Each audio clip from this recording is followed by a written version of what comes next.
All right, we are back here on the podcast, getting ready to preview the NBA Finals here. We have an interesting match here. We've got the chalk in the East of the Boston Celtics. We got a bit of a surprise out West. The Dallas Mavericks stormed their way to the NBA Finals for the first time since 2011. Join me to break it all down here. We've chatted NBA for on the podcast. Martino Puccio is back with us. Martino, how are you?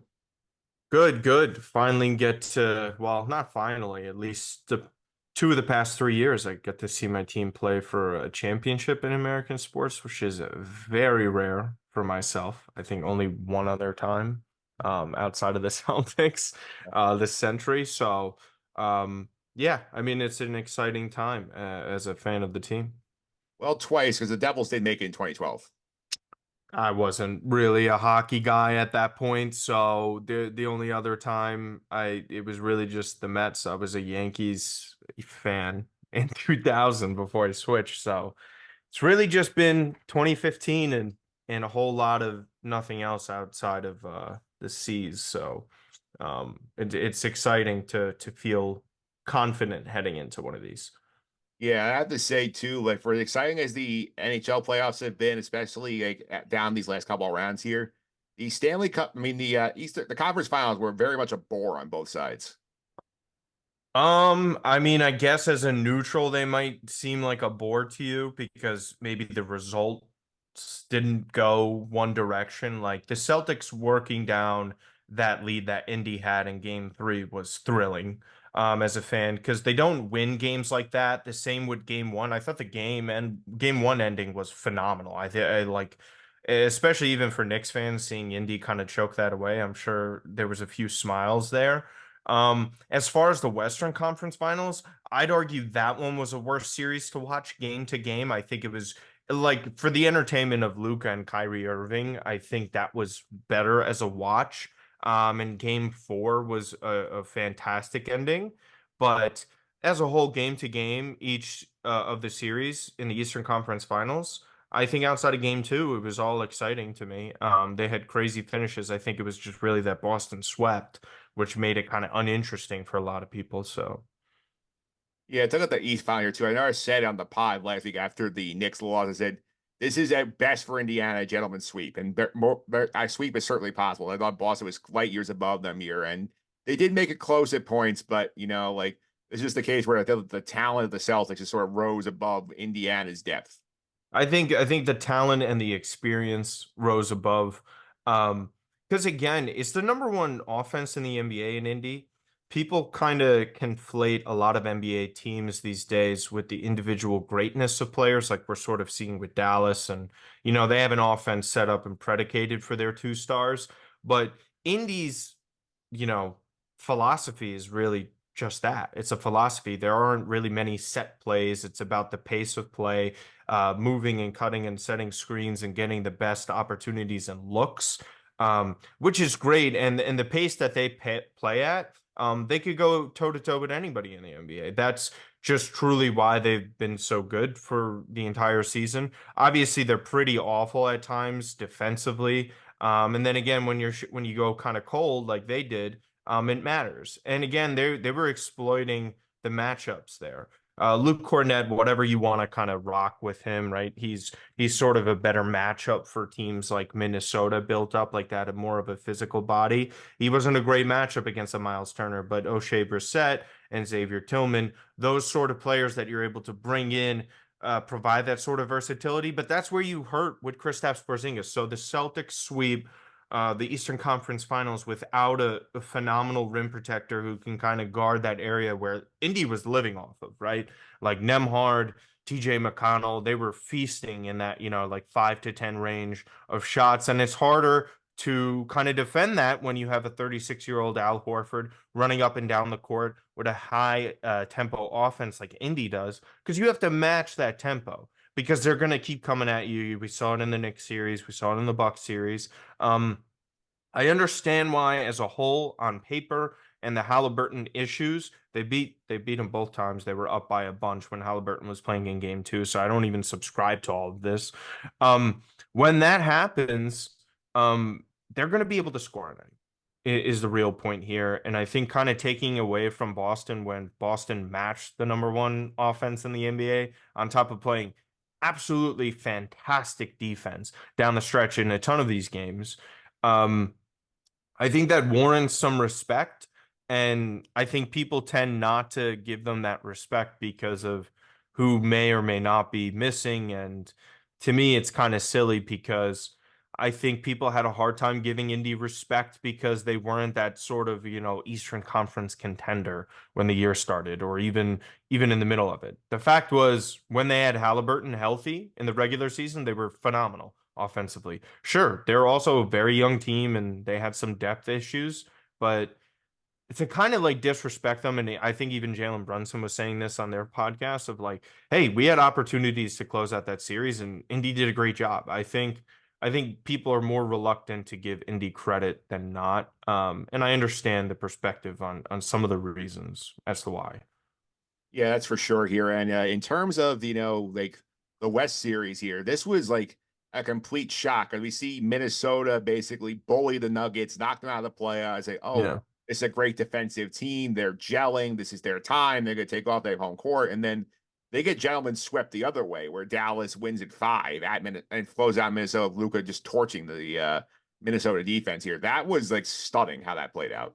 I think it's stunning in the final result. I mean, Minnesota kind of kept it close. They lost these games that they arguably should have or could have had.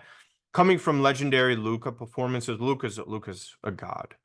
This guy's finishing top 10 all time. If he doesn't grab a ring this year, I'm sure it'll be in the near future, depending on what that alien is like in San Antonio.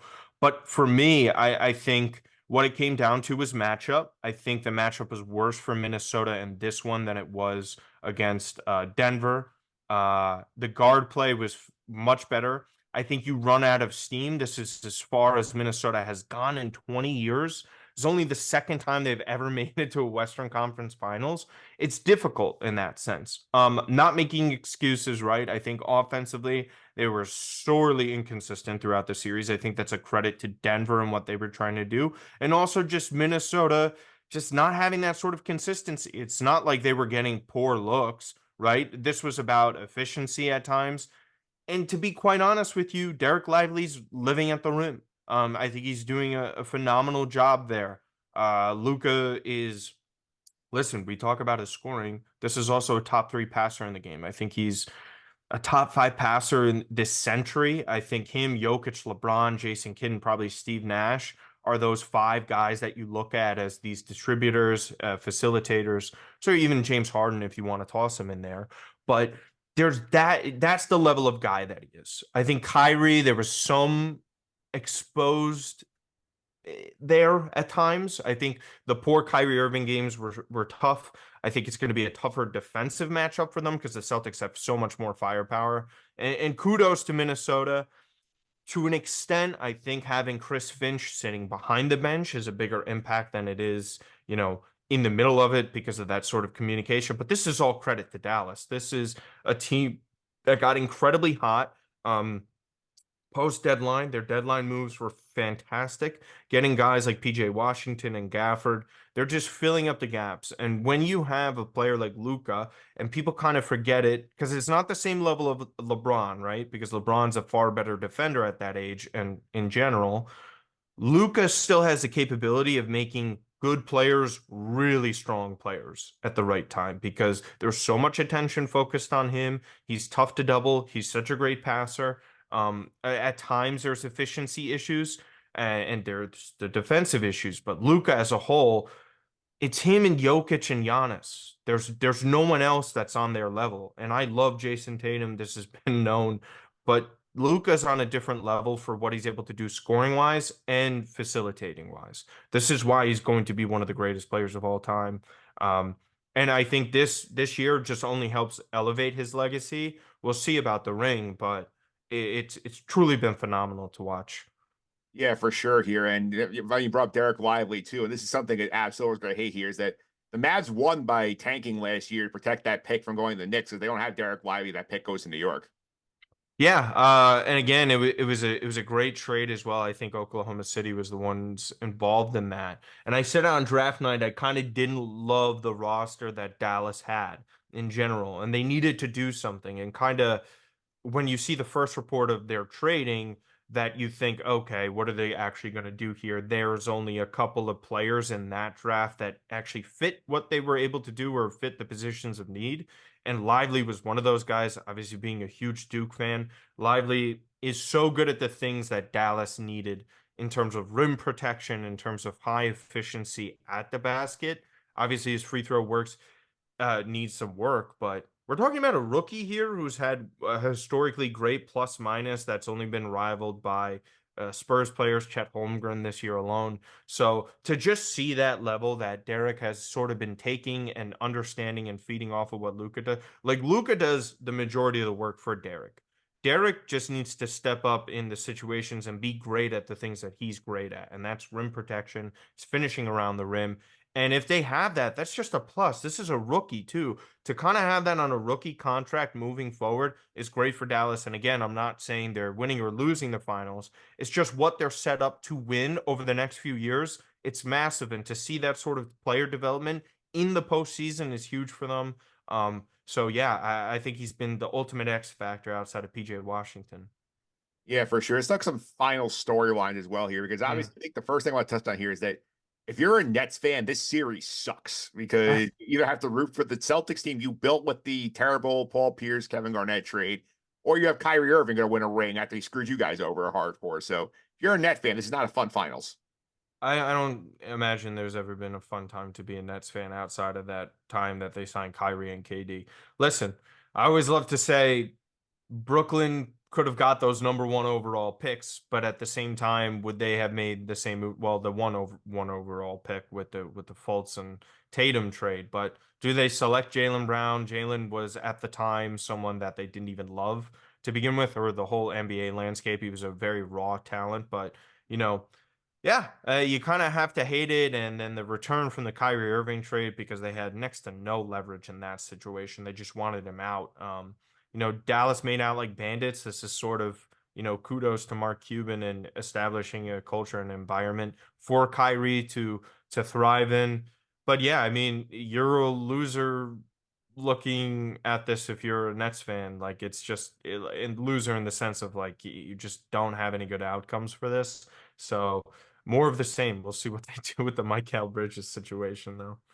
Yeah, I think if you're a Knick fan, it's more of a clear root against Boston because of Porzingis, and I think you don't want him to win the ring there. And there's your rival, so it's a clear situation for the Knicks. I don't think Dallas not getting you the pick bothers you that much considering last year's draft. But I do think the Porzingis thing also, you got a revenge series both ends. You guys got Porzingis who we can get on the court playing against the Mavs, who was there a couple of times, and Kyrie against the Celtics. That's all it's going to be pretty juicy. Yeah, I think there's plenty of storylines there. I think the Porzingis, fit just wasn't kind of making sense at the time. He was still recovering from that injury. He was missing time from time to time. He's going to be a good to go for game one of the finals. Pretty much everyone has like stated that. Again, having the finals start a week later, just sweeping the Pacers is huge for them. He's already been out for over a month now. It's going to be more of a conditioning thing. The Kyrie stuff, listen, there's people who are on the side of Boston fans, I think, understanding where they're coming from. A lot of people obviously don't want to root for Boston because what they are as a sports city, but the Celtics fan base in particular, people think that there's a lot of issues there with Kyrie. Listen, Kyrie didn't conduct himself as well as he should have, and this is coming from a Duke Celtics fan. So I think I have more of a little bit of a unique perspective compared to most people. Kyrie is one of those people that is supremely talented and gifted that people think that his maturity has to meet that criteria of his talent level. Immediately, if that sort of makes sense, like they expect more out of him because he's such a supernatural talent. The fact is, people are human beings. Kyrie's a human being. He's troubled. He's made mistakes. It's openly been noted, and that's been at every stop prior to Dallas. So I think when you go and give a pregame speech to the Boston crowd and you're saying you're going to be here if you'll have me, and then all these sort of negative things sort of happen, and it's maybe not the best place for him in terms of a professional manner or a fit in general. It happens, like guys struggle. Mental health is a serious thing. And I think Kyrie sort of struggled with that. And I understand, and I think it's fair from the Boston fan perspective. Like Knicks fans still have bad blood against Kristaps Porzingis. Vince Carter just got his jersey retired by the Toronto Raptors. Like that's clearly the most impactful player for their franchise history, and they're just retiring his number. There's so much animosity throughout the NBA. We saw what Cleveland fans did with LeBron burning his jersey when he moved to Miami. It's not exclusive to Boston, and at least Boston had some fair reasoning for it. We'll see. I think the drama is through the roof with this, but I don't think there's really bad blood between the players. That's the funny thing. It's more of like Fan- fan base to players. Yeah.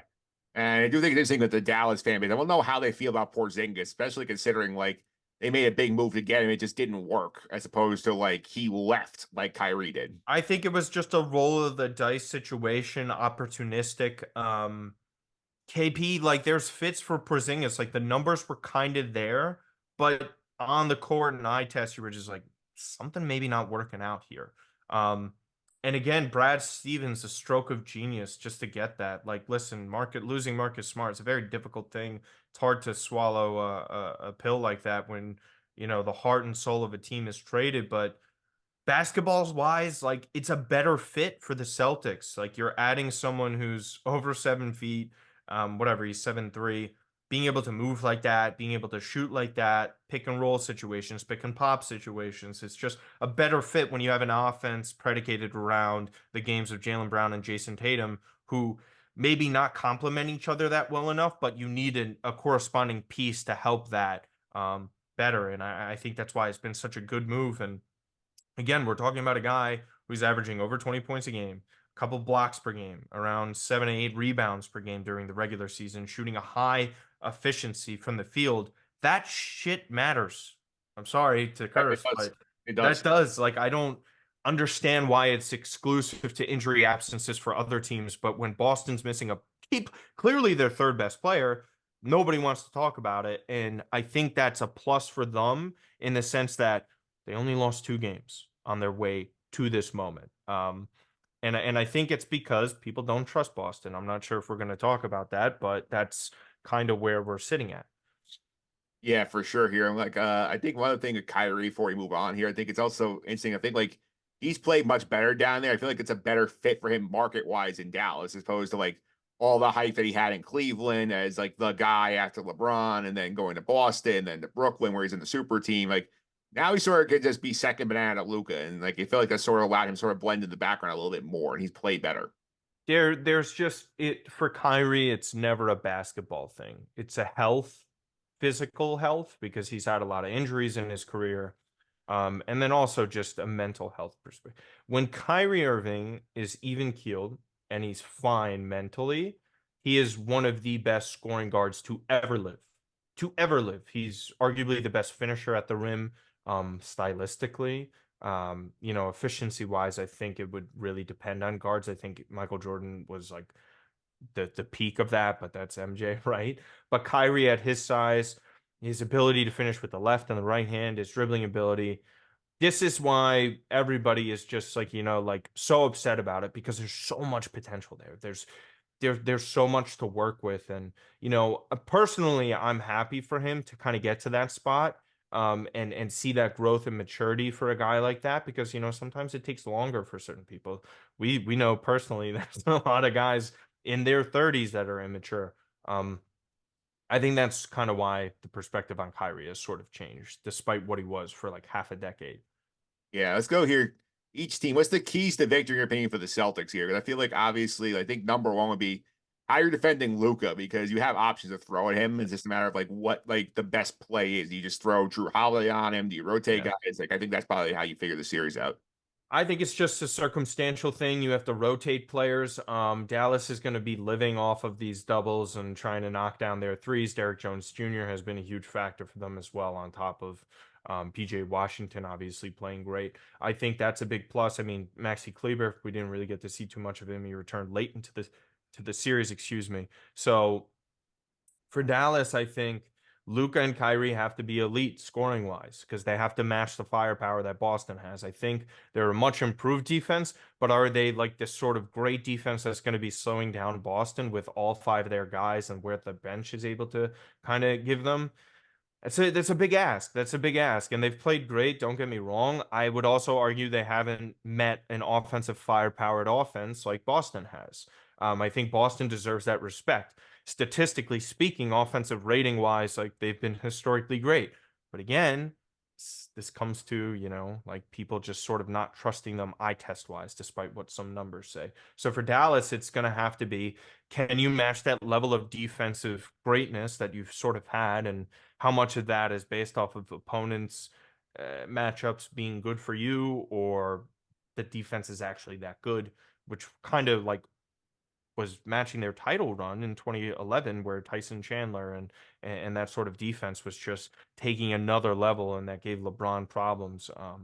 So for me, I think for Dallas, it's, can Luka and Kyrie be elite great every single game, and the bench plays up to them? Because if they do, then yeah, they have a chance in this series. They could absolutely win it. But a lot of things need to go well for them offensively, and when you have Luka and Kyrie, you have a good shot at that. Yeah, I think in terms of the Celtics, that you've brought up here too, is obviously they're going to be the heavy favorites. They were the best team throughout the regular season here, and now Yeah, they have a rep of not finishing in these big spots. Whereas, yeah. like we saw it in the finals, we saw it in the Eastern Conference Finals last year against Miami. So, like their keys to be like, just when they get that moment where there's going to be a gut check moment in this series, and like they have to respond to it. I feel like if they don't, they get punched in the face and don't respond. That's the thing you worry about. Which is like a fair claim, but like they've also like gotten punched in the face and won massive games on their way to the finals there. They've ran into a more experienced team in the way that they played. It was a totally different team than they had now, right? Like Drew and Porzingis are totally different than Robert Williams on like half an ankle, like on both of his legs. And then you have Marcus Smart, who's sort of erratic, great defensive player, but you replace him with also a great defensive player. And Drew is just so much more trustworthy. I think Tatum and Brown have gained more experience. Like everyone goes through trials and tribulations. Magic Johnson was called Tragic Johnson at one point. Larry Bird also had situations where he didn't play great. We saw LeBron James, the greatest player of our lifetimes, right, for our ages, um, struggle against Dallas in the finals. So, Tatum, I think the difference is now with him, and I think everyone loves to highlight Tatum when it comes to Boston struggles in crunch time, is that he's making all these plays, like that back around the back pass to Al Horford in crunch time against Indy. That stuff matters. And he was playing great. Like they don't go down 3-0 against Miami. Like that wasn't going to happen like every single time. They still took them to 7 games in spite of that, which is a very small percentage of teams do. They just need to get over that hump. And then, devil's advocate wise, you could say the same for Dallas, right? They haven't been there. This is their first time doing that. They've come up short in certain moments. Um, but yeah, for Boston, it's just there's higher expectations for the talent on paper, what they've been, the kind of question marks surrounding Joe Mazzulla. At times, he was outcoached last year. I think he's made great strides. I think Boston has made great strides in general. And I always talk to our good friend Kevin Walsh, where I'm just like, this is the sort of team that no one believes they could do it until they end up doing it. And I think we've seen examples of teams in the past that have gotten over that hump, sort of like, Golden State, even LeBron to an extent. I always draw parallels. Again, D Wade, had won a finals at that point. He was the proven guy on the team. A little similar to Drew Holiday, except in the fact that like D Wade all time better player, more impactful in the finals that he won. But the point is, there's question marks on the superstar and the best player on the team, LeBron and Tatum. And Tatum is not on LeBron's level, right? But those question marks were there. And you remember this well. People didn't really kind of trust LeBron and that team going into that finals in 2012, right? Against the Thunder. The Thunder, very talented on paper, younger team, first time being in the finals, a little different to what, or a little similar to what Dallas is now. And with that, teams trusted them more because they haven't been there before. And in that, they didn't have anything to hold against them, if that sort of makes sense. With Boston, they had a chance to go up 3-2 against the Golden State Warriors and kind of played with their food, and they weren't able to finish it off, even though Golden State was a phenomenal team that people kind of maybe don't want to give as much credit to. And they had Steph Curry. Like, Steph Curry is an all-time player. Like, it happens. Tatum probably didn't play as great as he should have. I think everybody knows that.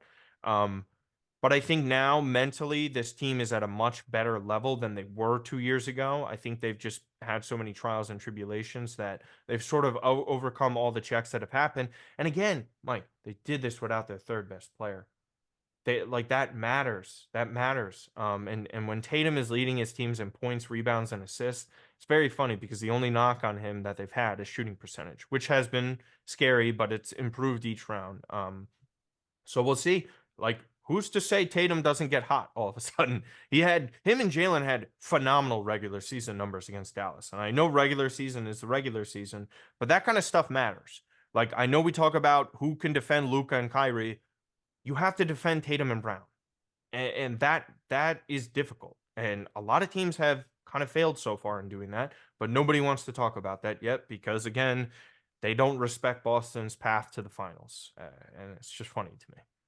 Yeah, and obviously the last thing I'll touch on here is like how long you think a series goes because last year was an exception where like Miami was clearly just like outgunned by Denver, and that series lasted 5 games, a Yeah. gentleman sweep. And prior to that, the last four finals all went at least 6 games. Do you think this is going to follow that I trend? think I think it kind of goes 6 games. There's a small part of me that like I've seen major sports media outlets and pundits like the Nick Wrights of the world, Chris Broussard's, they were picking Dallas in 6. Nick had Dallas in 5. I think that's just like wildly disrespectful to Boston, as we see, like, the bookies are thinking Boston's a heavier favorite. But it's funny to see the public perception going towards Dallas, and I kind of understand it. I think just talking betting wise for a second before I give my final answer on it is Dallas is a great betting team in terms of spread and money line that you would want to take. Like, I totally understand it. I respect it. Dallas can win the series. I think a good amount of things have to go right in their way. Um, but for me, I think this goes 6 games. I am not shocked if it goes 7. I'd be very surprised if it ended in 5 either way. Hey, we could be sitting here and kind of laughing. I think there's a scenario, and I'm not just saying this because as a Boston fan, there's a scenario where the Celtics could win in 5 and they just play really well and they were like, okay, yeah, maybe they were that good the entire time. I don't think that's completely far-fetched. I think that's the only way this ends in 5. I'd be very shocked if it was Dallas in 5. I think Dallas could win it in 6 or 7. I think it's likely that if Dallas were to win this series, the most likely scenario is in 7 games because all bets are off when you have the best player on the court in a game 7, right? Um, so we'll see. I'm just incredibly nervous. I truly haven't felt that kind of positive or confident in a team heading into the finals since I don't know, probably since Duke was going up against Butler all those years ago. So it's weird territory for me, as you know, right? Like because I never feel confident about the Mets or Jets heading into a big moment. So I think it goes 6 or 7. Yeah. It's interesting to watch for sure. Obviously, while the finals will be fun, I can't wait for the first time in a while. I'm really engaged in the NBA offseason because as a Knicks guy, this is a very important offseason for them. They have a lot of stuff going on. We get in the pot a few weeks, but whether it's Hartenstein, whether it's Ananobi, whether it's Hartenstein is yesterday's price is not today's price type of situation because I don't know if you've seen that number's been skyrocketing. I saw a number floated around 100 million yesterday, so it's going to get interesting on what Leon Rose and the Knicks are going to do. yeah, because on the Hartenstein front, they're hemmed in by the early bird rights. They can only offer him 4 years, 72.5 million. And if he wants money, he can't get it here. No, and that's why I think Mitchell Robinson is gone. So, like to me, I think it's the big, and you know how I feel about Mitchell Robinson. It's no disrespect to him. Too many injury issues, too many inconsistencies defensively and offensively, fouling quite often, and then there's just not enough in terms of that offensive game. What Hartenstein is able to do with that little lefty floater, be more aggressive on the offensive boards, and like listen, Mitchell proposes some positives. But if you lose Hartenstein for a guy who's getting paid a decent amount of money in Mitchell Robinson, he has trade value. Go and trade him. He's at a fair amount of money. I think there's a team out there willing to bite for that. Does Cleveland have some interest in him if they dump Jared Allen, for example? Like, is there a match there? Is there a match with Golden State? Is there a match with Oklahoma City to try and get a center there? I think there's options for the Knicks when it comes to Mitchell Robinson. Yeah, I think like if Hartenstein stays, Robinson goes. They can't afford with their roster is to pay a backup center $13 million a year. Correct. And then you have, the OG contract. I think that's fine. Leon Rose's son is negotiating it. Like, yeah, like all the talk about OG leaving, I think is complete smoke. I feel like that's just complete, like, It is smoke because you don't make that deal and that kind of happens unless it's, someone offers OG more money and then the Knicks are able to kind of, like swindle something for Mikal Bridges that like kind of fits what they're trying to do there. What happens with Julius Randle? Is Randle a guarantee? Is there someone that they can mix and match? Because the Knicks, if they're healthy, they're in the conference finals without Julius Randle. yeah, Now, do they win the conference if they have Julius Randle, or are they getting there in spite of Julius? I yeah, think that's a major question that they have, and he has injury history now. I think he's a really good player. I think there's question marks around him in the postseason and when the game slows down and what a half court offense is like. But we haven't seen him without the three lefties in the lineup, right? It was RJ, Jalen, and him. That was a little difficult when it comes to spacing and that sort of stuff. What kind of happens there? I think they probably hang on to him one more year unless the deal is like something that like puts them over the top to yeah. contend or be favorites for the Eastern Conference. Because if they play their cards right with these moves, they could put themselves in that conversation. They were already right on the doorstep of it, so it's not crazy to say, and I'm sure most Knicks fans think that way, anyways. Yeah, because the Randall thing, it's like, do you extend him or not? And if you don't, you're basically saying, I think there's a trade coming potentially that he could be a part of. And the other one is, does Brunson want to extend now and take less money, or does he I want mean, listen, if Brunson takes less money, you guys are blessed because in my opinion, just and this isn't like to hate on the Knicks. I don't want to see the Knicks succeed. For me, with the Brunson thing, is like you're a smaller guard. You've already kind of gotten less money to the to level you're playing at to begin with. Dude, you got to take your money at some point. Like you should get paid max money if that's on the doorstep. You made an All NBA team. That's huge in terms of those sort of extensions, right? Because of those accolades that players need to get. For me, it's sort of like if Jalen Brunson takes a pay cut, the Knicks fans, they probably already want to, but like that jersey is getting retired. There's an argument for a statue yeah, if they win the finals. I was Like gonna say, that's I was about to say, if Brunson leads the Knicks to the finals of taking less money and they win, like, he's getting a statue outside MSG. no, like that's a like he will. Like he has and I don't think he's a better player than Patrick Ewing because I think Jalen's had better teams, but I mean, how do you not argue this? This guy is like, oh yeah, draw up the perfect scenario. Someone like how to fix our situation without getting a guy like that in the draft.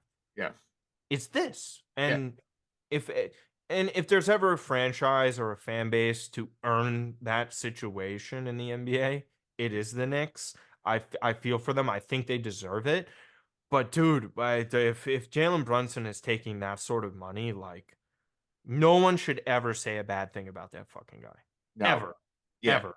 Yeah, I will say too with the Jalen Brunson thing, like, I know some people said, oh, there's an argument that he takes a 4-year deal with the CBA exploding with the new TV contracts, he can get a Mm. bigger max in year 4, but it's still a risk of a smaller guard. So like he would be definitely making the team first move, even if he He's could in he's on in the his back. he's in on the backside of his 20s. So and again, the way he plays, listen, it's I don't think it's solely on Tibbs what happened to him injury wise. Injuries are a big part of the sport. And we saw what happened to Isaiah Thomas, unfortunately. We kind of see it with some of these smaller guards. It's harder to I think Jalen's game, he'll be able to age well. Like he's not like officially like the sort of attack at that living at the rim sort of guard. Yeah. Lives on the mid range. He's great at that, being crafty there and shifty. He can finish at the rim, obviously. He does go through a good amount of contact, but there's a lot of wear and tear on smaller guys. And the way the pace of this NBA has been playing, I just think that you should be getting paid when you want to. But yeah, obviously there's that fair argument there. I think, and I'll just kind of wrap up this final point when Brunson is, I think the Knicks looked great because they outspent Dallas and they outbid Dallas when Dallas didn't really come in with a fair offer in hindsight, right? Jalen still didn't get a ton of money. And I know a lot of people were just kind of like, that's an overpay for Brunson and all that sort of stuff. And you're kind of just there sitting like I was getting 40 points a game in Dallas prior to that. Like that's in playoff games. Whatever Carlisle did with him, I've heard things personally from people who actually worked with the Mavericks on how Carlisle wasn't sort of this beloved figure there. And that's kind of why kind of phased him out. That kind of stuff happens, man. So I think Jalen he could be doing that. I don't know what sort of opt outs there would be, anyways. Like you could sign a 4-year extension and it could be an opt out after the second or third year. So we'll see, man. Jalen is someone incredible. Yeah, absolutely is, Martino. Thanks for all the time. Really appreciate it. People I follow on social media aren't going to do that. Yeah, the usual at Martino Puccio, on Twitter, X, whatever. YouTube channel Martino Puccio. If you're a big soccer fan, go over there. I had a Champions League betting preview that doesn't really kind of matter right now because the game is in a few hours from this recording. But just all the stuff at the Athletic, my personal stuff there, and then on Instagram at Martino_Puccio.